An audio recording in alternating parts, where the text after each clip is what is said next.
No coração da Itália medieval, em uma pequena cidade chamada Assis, Deus levantou um homem cuja vida atravessaria séculos. Um jovem rico, sonhador e vaidoso, que se tornaria o maior símbolo de pobreza, simplicidade e amor à criação.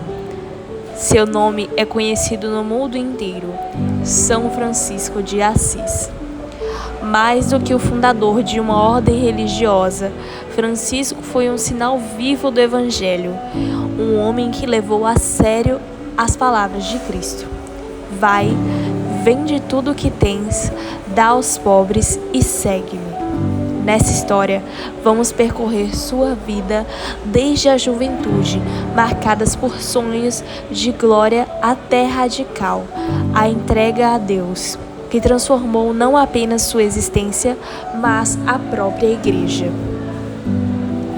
Francisco nasceu entre os anos de 1181 e 1182, na cidade de Assis, na região da Umbria, Itália. Foi batizado com o nome de Giovanni, mas seu pai, Pietro, um rico comerciante de tecidos, passou a chamá-lo de Francesco, em homenagem à França, terra que admirava profundamente. Francisco cresceu em meio ao conforto, à abundância e às oportunidades. Era jovem, alegre, carismático, amante da música, das festas e da vida social. Nada lhe faltava. Aos olhos do mundo, tinha tudo para ser bem-sucedido. Mas Deus já preparava algo ainda maior.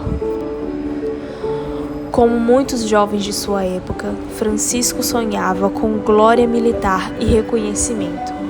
Participou da guerra entre Assis e Perugia, mas foi capturado e passou cerca de um ano como prisioneiro. Esse período marcou profundamente a sua alma. A doença, o sofrimento e o silêncio da prisão começaram a quebrar seus sonhos de vaidade. Ao retornar para casa, já não era o mesmo. A alegria superficial deu lugar a uma inquietação interior. Francisco começou a se perguntar qual era de fato o sentido da vida.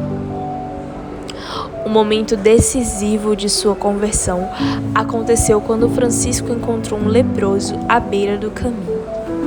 Até então, sentia profunda repulsa por pessoas doentes e marginalizadas.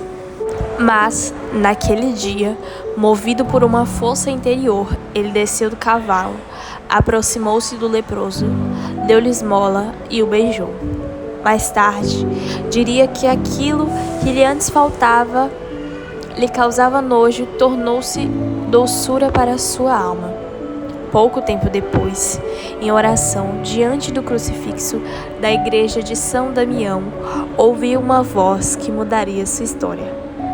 Francisco, vai e reconstrói a minha igreja que está em ruínas.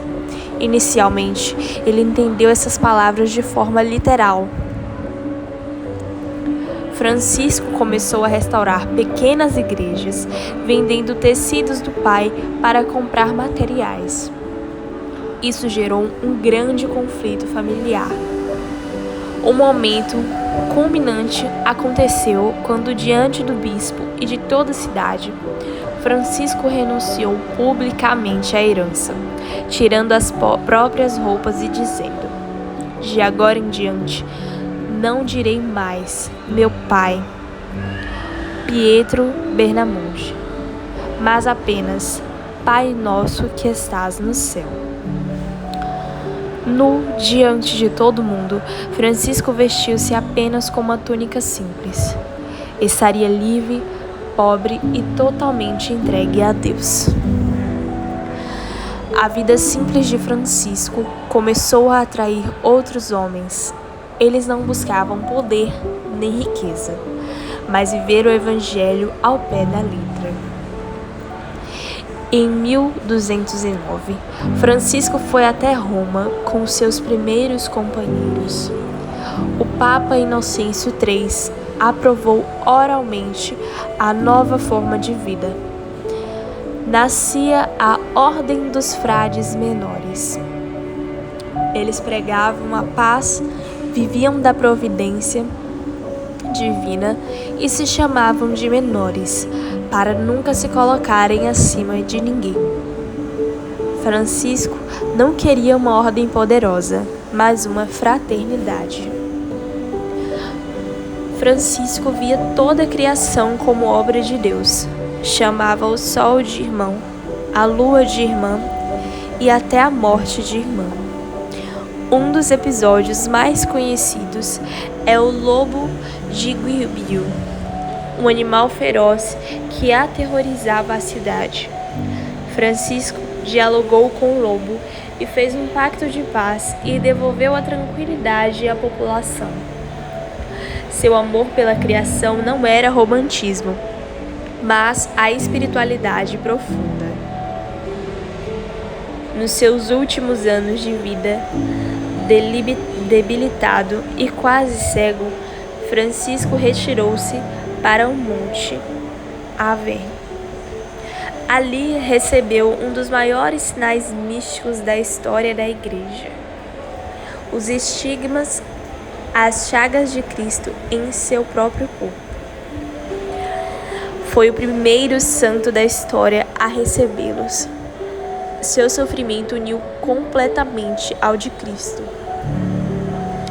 São Francisco morreu no dia 3 de outubro de 1226, cantando e agradecendo a Deus.